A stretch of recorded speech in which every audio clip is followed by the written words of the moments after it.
சதுரங்க பிரியர்கள் அனைவருக்கும் வணக்கம். ஸோ இன்றைக்கி கிராண்ட் ஸ்விஸ்ஸோட அப்டேட் வந்து நம்ம பார்க்க போகிறோம். 2வது சுற்றுல இருந்து.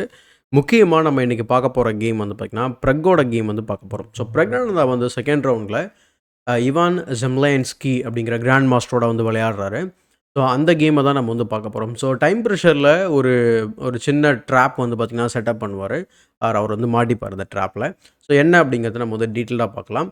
அதுக்கு முன்னாடி நம்ம சேனல் நீங்கள் சப்ஸ்கிரைப் பண்ணாமல் வீடியோஸ்லாம் பார்த்துருக்கீங்க அப்படின்னா சப்ஸ்கிரைப் பண்ணிட்டு பெல் பட்டனை ப்ரெஸ் பண்ணி வச்சுக்கோங்க. மறக்காமல் இந்த வீடியோக்கு ஒரு லைக் போடுங்க. இப்போ இந்த கேமை பார்க்கலாம்.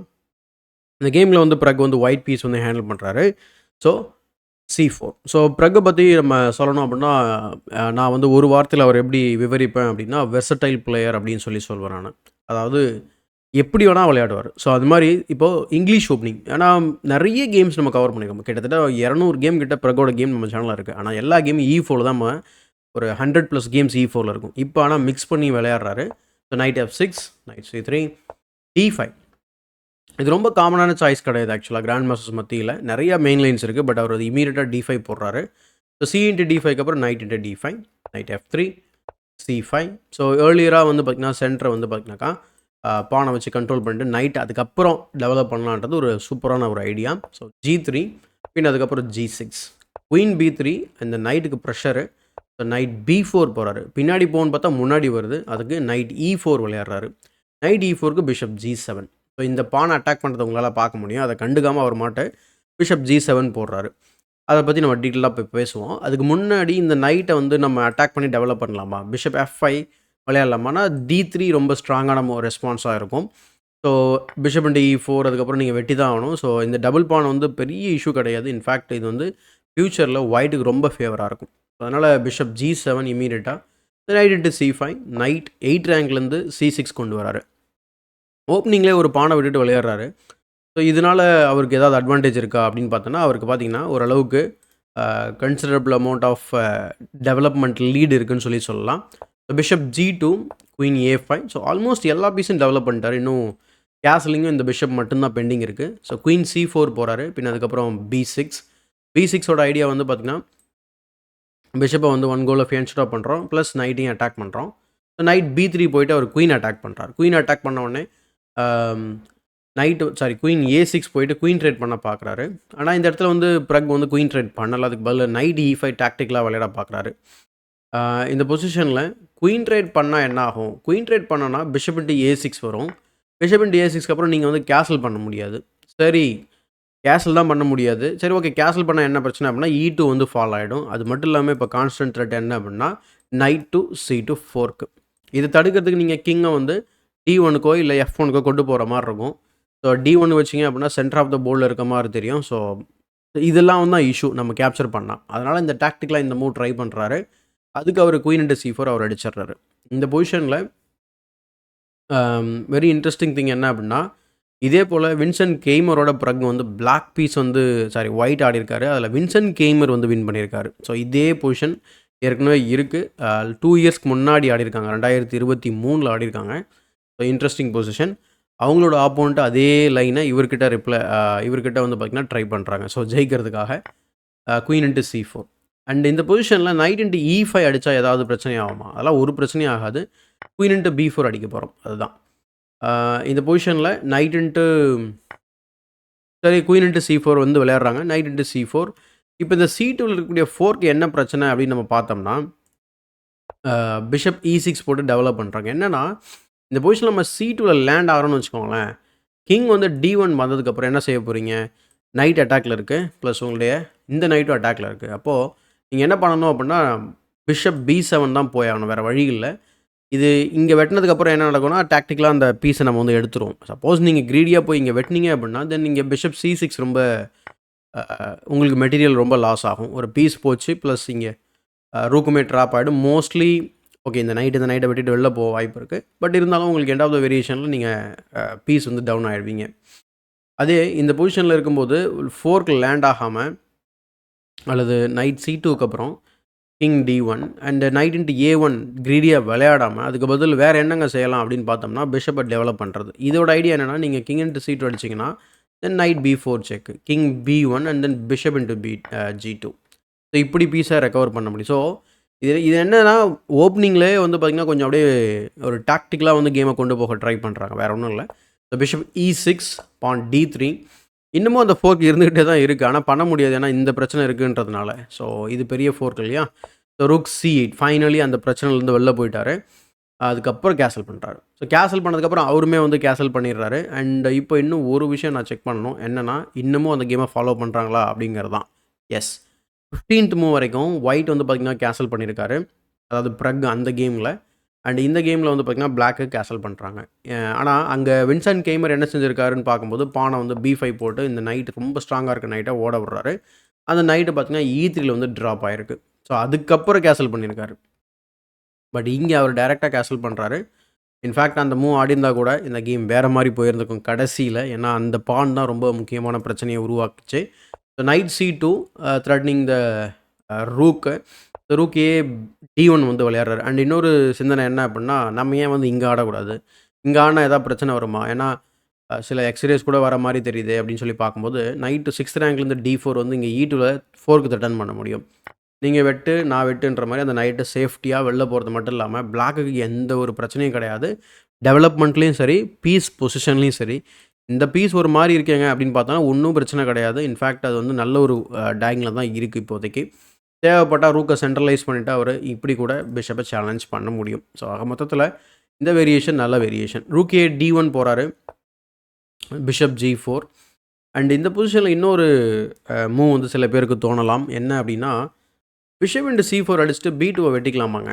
D இன்ட்டு C4 பின் அதுக்கப்புறம் பிஷப் டெக்ஸ் B2 bishop H6 bishop G7 bishop into G7 அதுக்கப்புறம் ரூக் D7. ஸோ இதில் இது ஓகேவா அப்படின்னு பார்க்கும்போது ஒயிட் வந்து பார்த்திங்கன்னா இந்த பொசிஷனில் கொஞ்சம் ஒரு ஆக்டிவிட்டி வந்து அவருக்கு எக்ஸ்ட்ரா கிடைக்க வாய்ப்பு இருக்குது. எக்ஸாம்பிளுக்கு இந்த பொசிஷனில் நீங்கள் A5 விளையாடலாம். அதுக்கப்புறம் A4 அல்லது நீங்கள் பிஷப் டு C6 அடிச்சுட்டு நான் இந்த பானையை வின் பண்ண போகிறேன்னு நினச்சிங்க அப்படின்னா அதுவுமே பண்ண முடியும். தாராளமாக பண்ணலாம். பட் ஆனால் கேமில் வந்து பார்த்திங்கன்னா இந்த மாதிரி நடக்கலை. பிஷப் G4 அதுக்கப்புறம் F3 இன்னமும் பிறகு அந்த ஒரு பானை எக்ஸ்ட்ரா தான் வச்சுருக்காரு. ஸோ பிஷப் E6 பின் அதுக்கப்புறம் rook C1 bishop into C4 அதுக்கப்புறம் D இன்ட்டு C4 நைட் வந்து பார்த்திங்கன்னா திரும்ப செகண்ட் ரேங்கில் இருக்கிற நைட் வந்து D4 போயிட்டு 4க்கு ரிட்டர்ன் பண்ணுது. ஸோ அதனால் கிங் F2 ஸோ கிங் வந்து எப்படி எனிவே நம்ம வந்து என் கேம் தான் போக போகிறோம். ஸோ குயிக்காக அதுக்கப்புறம் நம்ம ஈவன் அந்த செக் பிஷப்னால் வந்தாலும் பிரச்சனை கிடையாது. ஸோ E3யோ இல்லை பிஷப் E3யோ நம்ம வைக்க முடியும். So knight x B3 8 x B3 and then finally black won the pawn back. So rook B1 அதுக்கப்புறம் பிஷப் A3. ஸோ பிஷப் வந்து இந்த டயக்னலில் வந்து இனிமேல் யூஸ்ஃபுல்லாக இருக்கும்னு அவர் நினைக்கல போல். ஸோ அதனால் பிஷப் A3 போகிறாரு. இந்த இடத்துல பிஷப்க்கு நிறைய எஸ்கேப் ஸ்கோர் இல்லாததை அவர் வந்து நோட் பண்ண வேண்டிய ஒரு முக்கியமான விஷயம். ஸோ அதனால தான் கேமே நான் சொன்ன மாதிரி டேர்ன் ஆகும். So porn to F4 rook FD8 rook FD1 அதுக்கப்புறம் பிஷப் B4 போயிட்டு பிஷப்பை சேலஞ்ச் பண்ணுறாரு. அண்ட் இங்கே நம்ம வந்து டைமை நம்ம நோட் பண்ண வேண்டிய ஒரு நிலைமைக்கு வந்திருக்கோம். என்னென்னா 25 மூவ் நம்ம வந்து நடந்து முடிஞ்சிருக்கு. ஸோ இப்போ வந்து பிரகுக்கு வந்து 19 நிமிஷமோ அவருக்கு 10 நிமிஷமோ இருக்குது. அண்ட் இந்த பொசிஷனில் நைட் D4 ஏதாவது இம்ப்ரூவ்மெண்ட் இருக்குமா? ஒன்றும் இல்லை. ஸோ பிஷப் C3க்கு அப்புறம் திரும்ப ஓட வேண்டியிருக்கும். ஸோ அதனால் பிஷப் B4 பிஷப் E3 வேணா இருக்கிற எல்லா பீஸையும் நம்ம ட்ரேட் பண்ணிட்டு என்ன பண்ணுறது அப்படின்னு சொல்லிட்டு அவர் பிரக் வந்து ட்ரேட் அவாய்ட் பண்ண ஆரம்பிச்சிட்டாரு. அப்புறம் நைட் A5.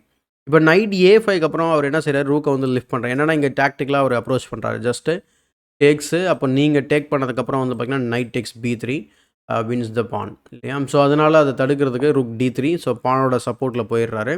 ஏன்னா அவர் வெட்டினாலும் கூட இந்த மாதிரி நம்ம வந்து பான்ஸை வந்து அழகாக கனெக்ட் பண்ணிக்கலாம். ஸோ சென்டரில் வந்து இந்த மாதிரி கனெக்டட் பாஸ் பான்ஸ் ஆர் கனெக்டடாக பான் இருக்கிறது நல்லது. பாஸ் பான் க்ரியேட் பண்ண வாய்ப்பு இருக்கும். ப்ளஸ் பிஷப் பேர் வேறு இருக்குது.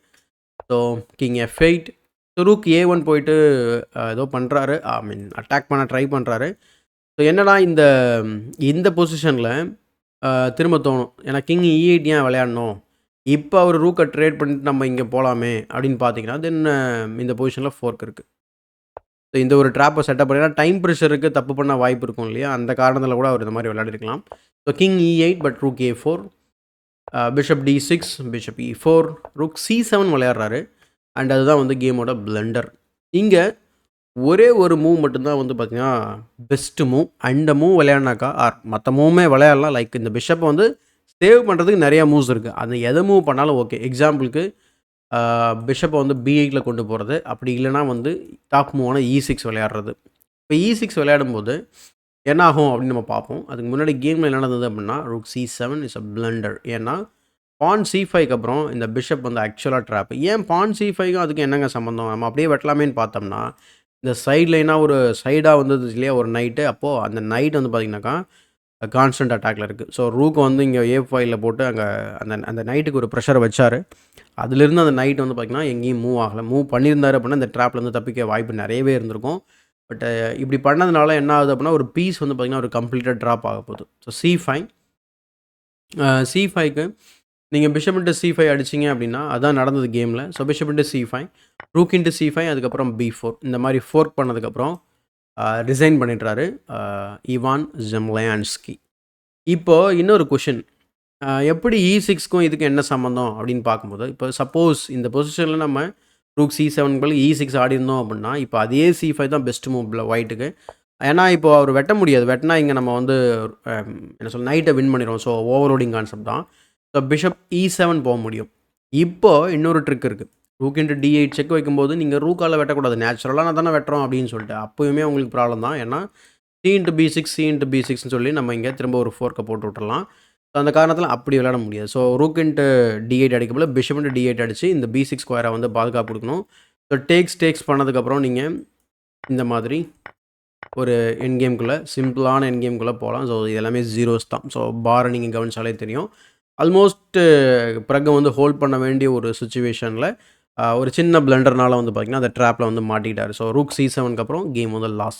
சப்போஸ் இங்கே டேரெக்டாக நம்ம வந்து கேப்சர் பண்ணோம் அப்படின்னா ரூக் இன்டு A5 இருக்குது. So piece loss. ஸோ அதனால தான் அவர் இதை ட்ரை பண்ணுறாரு. பட் அதுக்கப்புறம் எண்ட் ஆஃப் த வேரியேஷனில் ஃபோர்க்கு. ஸோ இங்கே வந்து அவர் ரிசைன் பண்ணிடுறாரு. அண்ட் இந்த பொசிஷனில் சில டவுட் வர வாய்ப்பு இருக்குது. என்ன டவுட் அப்படின்னா, சரி ஓகே நம்ம இங்கே விளையாடினா என்ன பண்ணுறது? B into A5 B into A5 and இங்கே ரூக் வந்து ட்ராப் ஆகிடுச்சுங்க. ஃப்ரீயாக கொடுக்குற மாதிரி இருக்குங்க அப்படிங்கிற மாதிரி நமக்கு தோணும். ஆனால் இங்கே தான் ப்ராப்ளம் என்ன அப்படின்னா பிஷப் C6 செக் இருக்குது. இன்ஃபேக்ட் உங்களால் இதுவுமே விளையாட முடியாது. ஏன்னா 2 ரூக்குமே ஃபாலோ ஆகும் வாய்ப்பு. கிங் G7 இந்த மாதிரி இப்படி ஒரு மோசமான நிலைமை வந்து வரும். ஸோ அதனால தான் இந்த வேரியேஷனை விட அந்த வேரியேஷன் பெட்டர்னு அவர் நினைக்கிறாரு. அது மட்டும் இல்லாமல் இந்த இடத்துல ரிசைனும் பண்ணிடுறாரு. ஸோ இதுதான் அந்த குயிக் அனாலிசிஸ். ப்ரக் வந்து பார்த்திங்கன்னா ஃபிடேவோட கிராண்ட் ஸ்விஸில் முதல் வெற்றியை வந்து பார்த்திங்கன்னா பண்ணியிருக்காரு. ஸோ அடுத்து என்ன நடக்குதுன்றதை நான் உங்களுக்கு அப்டேட் பண்ணுறேன். இப்போ குயிக்காக நம்ம ஸ்டாண்டிங்ஸ் வந்து நம்ம பார்த்துட்டு இந்த வீடியோ முடிச்சிடலாம் வாங்க. ஸோ ஸ்டாண்டிங்ஸ் நம்ம பார்க்குறதுக்கு இன்றைக்கி நான் என்ன பண்ணுறேன் அப்படின்னா நம்ம நியூஸில் பார்த்துடலாம். நியூஸில் நிறைய விஷயங்களை வந்து பார்த்திங்கன்னா சம்மரி பண்ணி அழகாக கொடுத்துருப்பாங்க chess.comல. ஸோ எடுத்த உடனே வந்து பார்த்திங்கன்னா Gukesh misses win versus 14-year-old Tomas.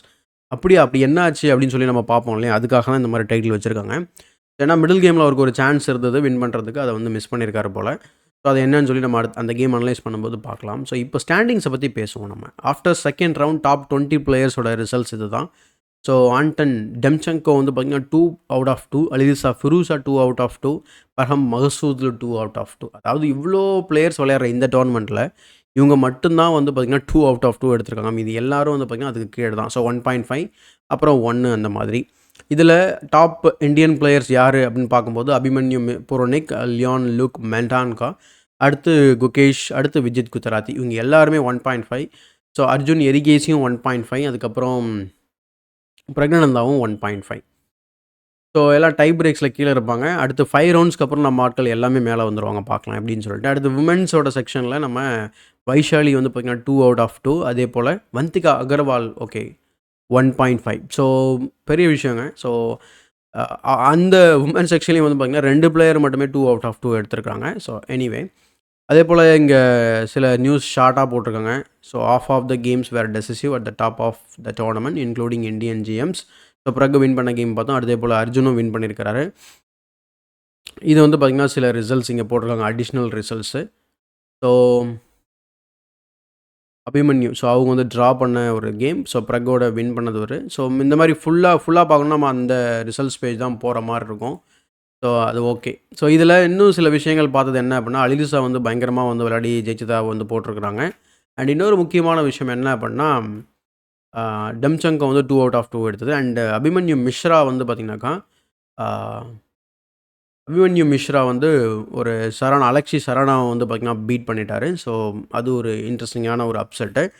அதுக்கு அடுத்ததாக வந்து பார்த்திங்கன்னா நம்ம இது. ஸோ என்னென்னா இங்கே ஒருத்தர் ட்வீட் பண்ணியிருக்காரு போல். என்னென்னா D4, D5க்கு அப்புறம் அவர் வந்து மெயின் லைன் போகாம C3 விளையாடிருக்காரு. ஸோ, அதனால எல்லாரும் கம்ப்யூட்டர் அனலைசிஸ்ல ஏதாவது ப்ரிப்பேர் பண்ணி வந்திருப்பாங்க. அதனால பயத்துல இப்படி ஆடுறாரோ என்னமோ அப்படிங்கிற மாரி அவர் ட்வீட் பண்ணியிருக்காரு.